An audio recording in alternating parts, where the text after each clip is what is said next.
Boa tarde, pessoal, sejam bem-vindos, né? Vamos aí para mais uma live aulão educativo, né? Falando sobre o livro ainda Mente Absorvente, de Maria Montessori, né? Hoje eu acredito que a gente finalize esse livro, tá?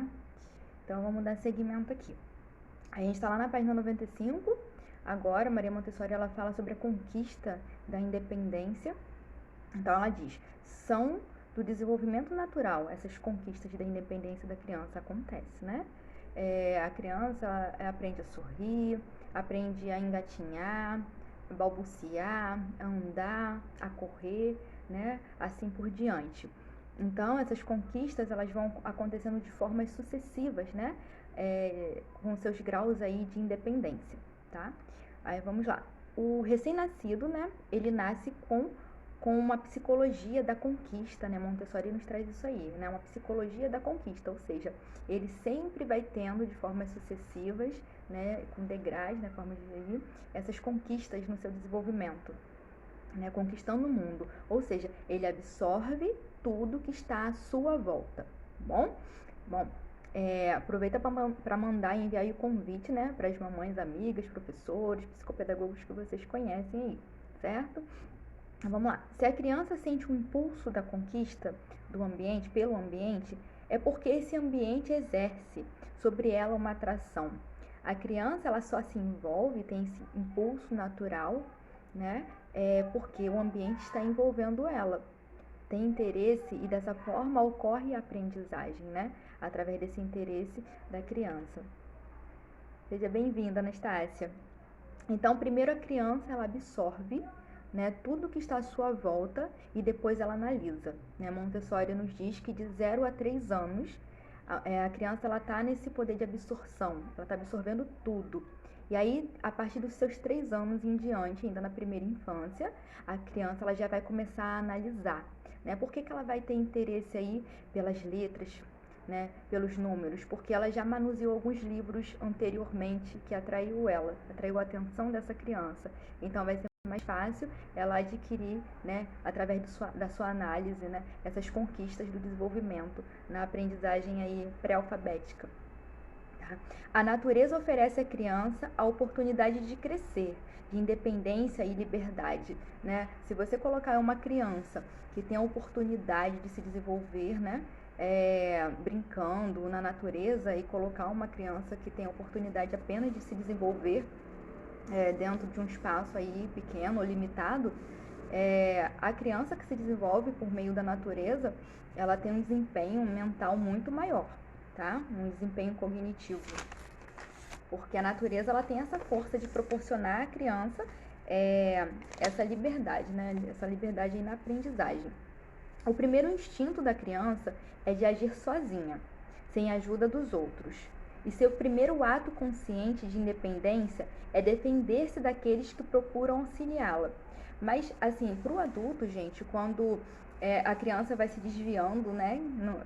Vamos dizer assim, tendo uma reação inadequada, um exemplo. A criança está ali sendo auxiliada para se vestir e aí ela começa a se debater, ou dizer que não, a gritar ou chorar, porque o adulto está querendo vesti-la. Né? Isso daí não é uma malcriação, né? Não é uma negação algo assim de rebeldia, mas é porque a criança ela quer essa independência, ela quer essa liberdade dos seus atos para poder ter suas conquistas, né? E o adulto não consegue compreender. Então, o adulto, ao perceber isso, ele não deve reagir, né? Ah, criança mal criada, vai ficar ali sentado, não vai poder brincar mais, não sei o que. Não, mas compreenda. Compreenda esse processo de instinto natural, né? Que essa criança ainda na primeira infância, principalmente de 0 a 3 anos, ela tem, né, de querer fazer as coisas por impulso, sozinha, porque ela está em aprendizagem. Então, cabe ao adulto conduzir de forma empática essa situação, né?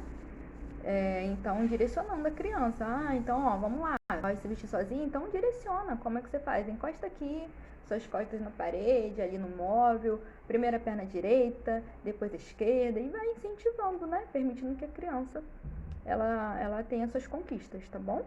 Lembro que eu já falei em várias lives que a aprendizagem, ela consegue, né, ser conquistada através do prazer, né? É dessa forma que ela acontece, da forma quando a criança tem interesse, tá? Então, agora vamos lá para a parte de maturação, amadurecimento, né? Maturação e amadurecimento. Montessori nos traz aqui uma frase, ó. A preparação e educação é um estudo de nós mesmos, né? Olha que forte isso daí, né? Como que eu consigo educar um outro serzinho, né? Uma outra pessoa? Eu preciso me conhecer primeiro, né? Por quê? Como que eu vou lidar com as emoções de uma criança se eu não conhecer minhas próprias emoções? Como que eu vou lidar com as frustrações de uma criança se eu não conseguir um equilíbrio para poder lidar com as minhas próprias frustrações? Então a gente precisa, quando, né, a gente está se preparando para ser pais, a gente tem muita preocupação que a sociedade nos traz em preparar um quarto, né? Mas como é que está a preparação para a vida do desenvolvimento dessa criança, né? A gente não nasce sabendo ser pais, né? Então temos recursos para isso, estudar, procurar profissionais que nos orientem nesse caminho, né, de entendimento do desenvolvimento da criança, e dessa forma a gente consegue, né, se tornar um agente transformador e possibilitar o que é de adequado para o desenvolvimento das nossas crianças, tá certo? Então vamos lá, seguindo aqui. Então Maria Montessori também traz em relação às interferências que o adulto causa no desenvolvimento da criança, né? Ela diz assim, ó, ações que os pais fazem que interferem nos filhos, né? O desenvolvimento dos filhos, que são essas ações que eu falei anteriormente, tá? Algumas dessas ações aí. Se esse adulto não se conhecer, ele vai estar interferindo aí no desenvolvimento dos filhos, tá bom? E então a gente quer que essa criança desenvolva de forma adequada e feliz. A criança, por natureza, ela tem paciência. O adulto pensa que não, né? Fala que não, que a criança está sempre muito apressada, né? Que é natural da criança, mas não, ela tem paciência. Porque ela tem interesse pelo ambiente, então ela vai ter paciência para aprender. É claro, a paciência dela não pode ser medida como a nossa paciência, né? O tempo de atenção dela não pode ser medido como o nosso, porque vai crescendo aos poucos, né? Vai sendo aos pouquinhos. Mas ela tem interesse. Se ela tem interesse, ela vai ter paciência para poder aprender a mexer em um brinquedo, né? Para manusear alguma coisa, algum objeto, tá? Então muitas vezes o adulto chama de mau comportamento, né, algumas atitudes da criança, e na verdade não é. O que acontece, gente, é uma incompreensão que nós temos dessa comunicação da criança. Às vezes a criança está mexendo em alguma coisa porque ela já veio até a gente, né, até o adulto, e tentou se comunicar e não foi compreendido. Aí o que o adulto faz? Aham, tá bom, vai lá, tá, já vou. E a criança vai lá tentar se desenrolar, pegar o que quer, porque tentou se comunicar e não foi compreendido. E aí, primeiro, essa criança não foi compreendida, chamou, não foi compreendida, né? E aí depois ela foi tentar ali se desenrolar na situação, né? E aí ainda recebe uma bronca, né? Uma limitação, né? Um repreendimento ali. Então a gente precisa muito estar em alerta a essa comunicação com a criança, né? Ter esse olhar fora da caixa, né? Esse olhar além, para a gente poder se comunicar, né? Ter essa comunicação íntima e essa conexão com a criança. Montessori, no tópico aqui de movimento e desenvolvimento, ela traz 3 tópicos aqui importantes, né?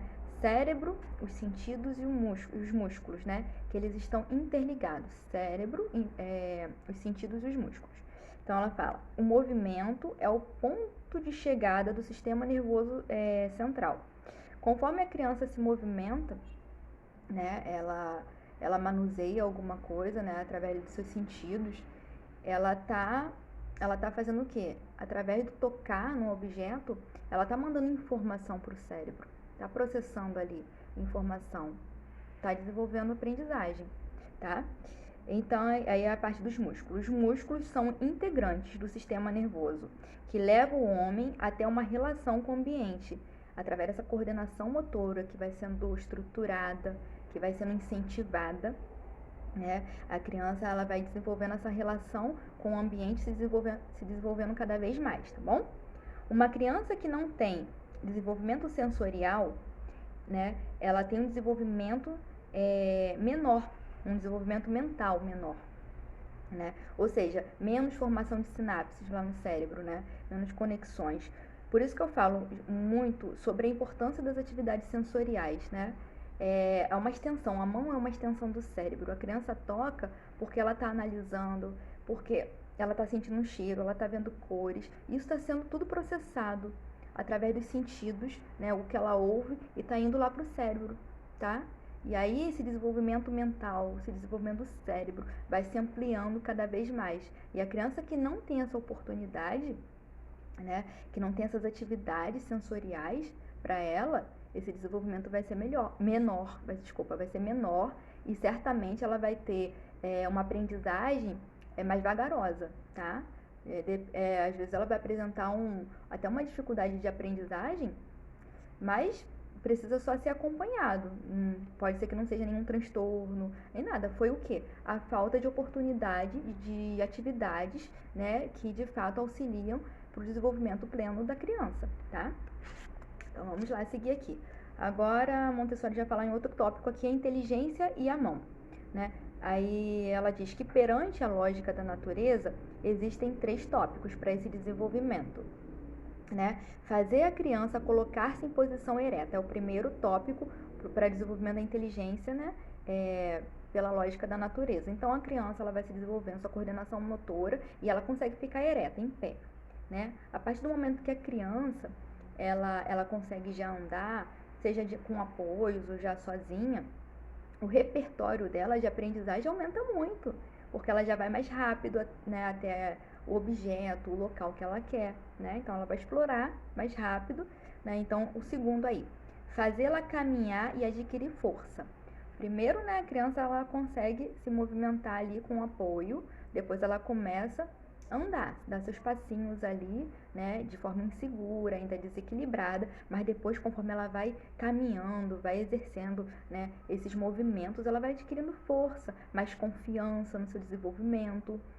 Terceiro, fazê-la participar das ações das pessoas que rodeiam, né? Então ela já vai ser integrada ao que mais ainda ao ambiente social, né? Cada vez mais. Então ela vai participar de todas as ações que estão em volta. Não vai ser mais o adulto que pega a criança e coloca em determinado local, o adulto que pega a criança e coloca no colo. Mas não, ela já vai interagir naquele meio, tá? Então essa aí é a lógica da natureza do desenvolvimento da criança. Outro tópico aqui que Montessori nos traz: desenvolvimento e imitação. Né? O que importa para a criança não é apenas o imitar, né? Mas a alegria pelo esforço, e dessa forma ela desenvolve o seu interior e seu exterior. Olha que bacana. Porque quando a gente fala de desenvolvimento, a gente não está falando só do desenvolvimento de coordenação motora, mas a gente está falando sobre o quê? Montessori traz muito isso aqui pra gente, de um desenvolvimento global, né? Emocional, psíquico, quando a gente possibilita determinadas atividades para as crianças, né? Então a gente pode ver, né, quando ela fala que a imitação por si só não é o que interessa a criança, mas é esse esforço, né? Então a gente pode ver isso aí com um exemplo. Quando a criança consegue aprender a subir uma escada, a gente tem três degraus aí, por exemplo. A criança subiu e ela vai querer descer, e ela vai querer subir e descer de novo. Então não é só imitar o adulto e apenas conseguir chegar no topo, mas é esse esforço, essa conquista do esforço que eu consigo e eu quero treinar e fazer de novo. A conquista de subir e descer um escorrega e vai fazer de novo várias e várias vezes, né? Às vezes a gente fica até cansado porque olhou ali, nossa, foi 10, 20 vezes no escorrega, a criança não cansa? Cansa, sim, mas a empolgação, o interesse por esse esforço, dessa conquista, né? Nossa, eu consegui, eu sou dona do meu equilíbrio, né? É muito bacana, é a mesma conquista que a gente tem, às vezes, conseguir um emprego, né? É uma vaga de trabalho que a gente almejava há muito tempo, entrar numa faculdade aí, enfim, conseguir alguma coisa que a gente tem muito interesse. É a mesma coisa para a criança, tá? Então, vamos seguir aqui. Infelizmente, nós adultos nos intrometemos muito no brincar das crianças. Precisamos dar essa oportunidade para elas através de locais, espaços adequados para seu desenvolvimento e criatividade. Essa parte aqui é muito verdade, gente. Quantas vezes o adulto se intromete no brincar da criança? A criança está ali brincando, né? E aí ela tem a oportunidade de explorar um mesmo objeto de várias formas. Dessa forma, ela está desenvolvendo a criatividade, ela está analisando o processo ali, o brinquedo, cor, forma, textura, tudo isso. É claro que se a criança ela brincar de uma forma que chamamos de disfuncional, né? Exemplo, a gente utiliza um bloco de montagem, de encaixe, alguma coisa assim, colocar um em cima do outro, do maior para o menor, e aí a criança nunca consegue brincar dessa forma, né? Então essa é uma forma disfuncional. Quando a gente observa isso na criança, é claro que a gente tem que ligar aquele alerta e logo recorrer a um terapeuta, né? Por que meu filho não consegue, né? Aí isso já é um outro olhar, né? Uma outra análise. Mas o que o Montessori nos traz é que a criança ela precisa ter essa liberdade também para desenvolver a criatividade, que muitas vezes a gente só quer que a criança acerte, né? Mas às vezes a criança ela já fez, já imitou, já reproduziu aquela atividade, a gente já sabe que ela conseguiu concluir. Agora permita um pouquinho, um pouco de tempo para essa criança desenvolver sua criatividade. E quando eu falo isso, não é só com brinquedos, não, com folha. Tá? Vai lá pro parquinho, vai encontrar folha no chão, deixa a criança ser criativa. Essa folha vai virar um aviãozinho, essa folha vai virar um papá, vai colocar ali, ó, vai virar comidinha, vai colocar na panelinha, vai dar pros brinquedos. Entendeu? Esse tipo de criatividade que a gente deve permitir pra criança e muito mais, né? Vamos lá, seguindo. Cadê? Tá. Então, Montessori ela fala sobre a necessidade que a criança tem de subir, né? Muitas mães reclamam da questão, nossa, meu filho está em cima da mesa, sobe. Qual criança que não já subiu na mesa, né? E claro que a gente fica preocupado, porque se cair dali é uma fratura, né? Pode acontecer uma fratura e a gente fica preocupado. E aí a criança sobe na janela e o perigo, mesmo tendo grade, né? Dá aquela preocupação e sobe imóveis. Então a gente sabe que é uma necessidade do instinto natural do desenvolvimento da criança subir. Então o que a gente vai fazer? A gente vai levar o parquinho, né, mediante as possibilidades, que a gente sabe que está na pandemia. Se você mora num condomínio e tem um parquinho, maravilha. Se você tem brinquedos de subir que tá assim, que permite segurança da criança, né? Monte esse espaço de brincar, né? Brincar seguro dentro do quarto, na sala da sua casa, mas possibilite a criança que ela suba. Se não tiver essas oportunidades, monte um circuito, permita que a criança utilize suas cadeiras, tá? Cadeiras da mesa de estar, ok? E aí essa criança ela vai subir, descer e vai ter suas necessidades atendidas, tá bom?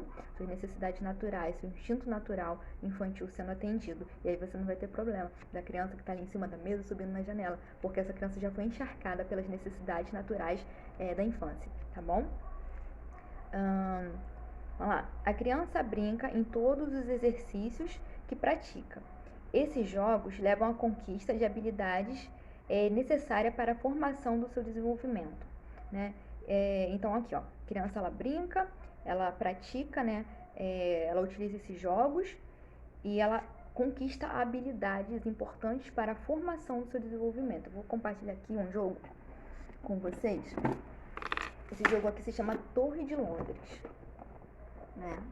É um jogo de encaixe, mas não é só encaixe por si. Aqui a gente está trabalhando funções executivas e esse jogo aqui é para crianças a partir de 3 anos. O meu filho já utiliza. É claro que ele não consegue ainda, né, exercitar tudo que é necessário das regras do jogo, né? Mas ele está muito evoluído para a idade dele. Ele demonstrou interesse e de vez em quando eu sento com ele e explico como é que é. E aí tem várias fichas, até o número 15. Né? E aí tem as regras. Então, esse jogo, gente, ó, ele possibilita o quê? Desenvolvimento de estratégias, análise, atenção, resolução de problemas, né? Que são as funções executivas aí. Torre de Londres, o nome do jogo. Então, a criança, ela tá desenvolvendo habilidades através de um objeto. Habilidades importantes para o seu desenvolvimento global, tá bom? Vamos seguir que a gente já tá terminando. Essa live aqui foi surpresa, né? Como eu falei, eu tô mexendo na minha rotina de trabalho, né? Nos meus horários, então eu antecipei ontem e hoje essa live surpresa, não avisei, né, o horário que seria essas lives pra gente poder terminar o estudo dos livros de Maria Montessori. Porém, eu vou continuar vindo aqui ainda falando sobre Montessori, ensinando algumas atividades, tá? Eu vou colocar no feed ou falar nos stories, porque amanhã é o Dia Mundial do Autismo, então eu vou dedicar um mês inteiro, né, trazendo atividades, orientações sobre autismo, sendo que são orientações que eu sempre dou para os meus clientes, né? orientações de clínica, orientações de famílias que eu atendo. Então não vai ficar disponível direto, vai ficar só 24 horas, eu vou ali, então já divulgue, já compartilhe com os pais que vocês conhecem de crianças que têm autismo, tá bom? Porque não vai ficar disponível. Um vídeo ou outro eu vou deixar, mas a maioria com certeza não, tá? Montessori, ela diz, a gente já tá terminando, tá? Montessori diz sobre a terapia do brincar, né? É o possibilitar as oportunidades para a criança através do ambiente que ela vive, né? Atividades de vida prática, que é o que eu sempre tenho falado aqui, que desenvolve muitas crianças, né? A criança, ela não precisa de muito para se desenvolver, não precisa de muitos brinquedos. Ela precisa daquilo que tem em casa e nada melhor do que levar a criança para a cozinha, tá bom? O dever da professora, já aqui falando do educador, né, da escola, o dever da professora é mostrar o caminho para o desenvolvimento, fornecendo meios e removendo obstáculos. Olha que bacana, né? Então ela é um guia para o desenvolvimento pleno da criança, o professor, né? Ela auxilia esse desenvolvimento, fornecendo meios para que essa criança se desenvolva da forma adequada e retirando, movendo esses obstáculos que atrapalham o desenvolvimento da criança. Olha só, que profundo aqui, ó. Se a criança não aprende... Gente, o que eu vou ler aqui para vocês, muitos professores acabam até sendo contra. Quando eu falo isso em palestra, muitos professores meio que reagem assim, de uma forma equivocada, né? Mas aí depois, quando eu vou apresentando ferramentas que de fato são eficientes e são possíveis, porque a gente precisa olhar a realidade sim da criança, dos pais, mas também olhar a realidade dos professores. E eu sempre possibilito ali mecanismos, né, meios que possa auxiliar os dois lados, né? Então, lá, se a criança não aprende do jeito que eu ensino, modifico o meu jeito de ensinar. Que adianta eu levar ali ter um ano letivo inteiro e meu aluno está com dificuldade de aprender e eu continuo com o mesmo jeito de ensinar? De nada vai valer. Qual a diferença? O que eu estou fazendo de transformação na vida dessa criança? Então eu vou modificar, né? Eu sei que muitos professores acabam tendo salas mistas, né? Autismo, TDAH, dislexia, crianças que não são atípicas, né? Que não têm problemas de aprendizagem. E aí ela precisa, né, conseguir ter esse balançar todo aí, né, no seu ensinar. Mas é possível, né? Aí existem todas essas possibilidades de ensinar sim para todos, né? Quando a gente sabe utilizar os recursos adequados. Gente, espero que vocês tenham gostado dessa live, tá? Realmente eu não avisei o horário. Quem tá no grupo do WhatsApp, eu vou enviar o link, né? Pra lá direitinho, é por lá que eu envio os materiais. É só me enviar mensagem, que aí eu envio o link do grupo, tá bom? Um abraço e até a próxima live. Tchau, tchau.